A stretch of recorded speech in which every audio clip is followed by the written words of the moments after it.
जब हमारे खेत भरे रहें और उनमें भांति भांति का अन्न धरा जाए और हमारी भेड़ बकरियां हमारे मैदानों में हजारों हजार बच्चे जने। शनिवार 13 मार्च 2021।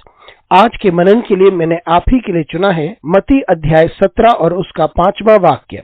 वह बोल ही रहा था कि देखो एक उजले बादल ने उन्हें छा लिया और देखो उस बादल में से यह शब्द निकला कि ये मेरा प्रिय पुत्र है जिससे मैं प्रसन्न हूँ, इसकी सुनो। आपका दिन आशीषित हो। परमेश्वर यीशु मसीह से प्रसन्न था क्योंकि यीशु मसीह संपूर्ण रीति से परमेश्वर की इच्छा पर समर्पित थे। आइए इस वाक्य पर हम मनन करते हैं।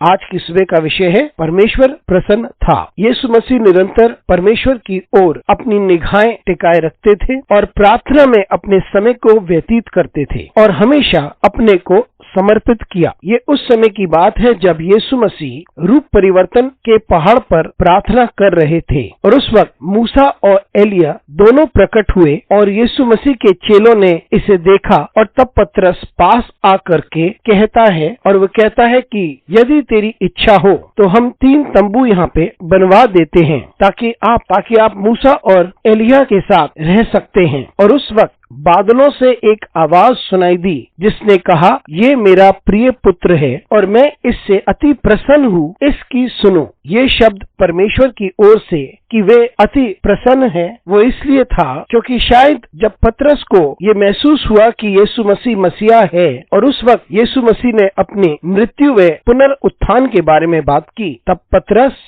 नाराज होकर के उसने यीशु से कहा कि ऐसा कभी ना होगा। तब यीशु मसीह ने उसे डांटते हुए कहा कि तुम्हें अभी समझ में नहीं आएगा और यही परमेश्वर की इच्छा है। और फिर उसने पतरस से कहा, शैतान मेरे पीछे हो जा। यीशु मसीह अपने विशेष कार्य के बारे में बड़े स्पष्ट थे और किसी का भी दृष्टिकोण इस दर्द को लेकर के यीशु मसीह को अपने रास्ते से भटका नहीं सकता था और यीशु मसीह ने अपने आप को परमेश्वर के प्रति समर्पित किया था और इस बात को कोई बदल नहीं सकता था। और जिस कार्य के लिए यीशु मसीह आए थे उस कार्य से कोई उन्हें विचलित नहीं कर सकते थे। परमेश्वर को पता था कि यीशु मसीह ने संपूर्ण रीति से अपनी इच्छा को परमेश्वर के ऊपर सौंप दी थी। इसलिए परमेश्वर कहता है, मैं इससे अति प्रसन्न हूँ क्योंकि यीशु मसीह ने परमेश्वर की इच्छा के अनुसार अपने आप को संपूर्ण रीति से समर्पित कर दिया था। मित्रों, हम में से प्रत्येक के लिए परमेश्वर के पास एक उद्देश्य है और क्या हमने अपनी जिंदगी में अपने आप को परमेश्वर के प्रति समर्पित किया है?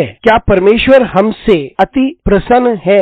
और यदि नहीं तो हम उन कार्य को करें जिससे परमेश्वर प्रसन्न हो, क्योंकि हम उसकी सृष्टि हैं और हमारी जिंदगी में एक उद्देश्य है और उस उद्देश्य को उसी ने हमें दिया है। आइए हम हमेशा इस बात को याद रखें कि हम परमेश्वर को प्रसन्न करें। अनुग्रहकारी परमेश्वर स्वर्गीय पिता, इस जिंदगी के लिए तुझे धन्यवाद देते हैं और उन सारी चीजों के लिए जो तूने हमें दी हैं। हमारी सहायता कर परमेश्वर ताकि हम तुझे प्रसन्न कर सके। यीशु मसीह के नाम से मांगते हैं, आमीन।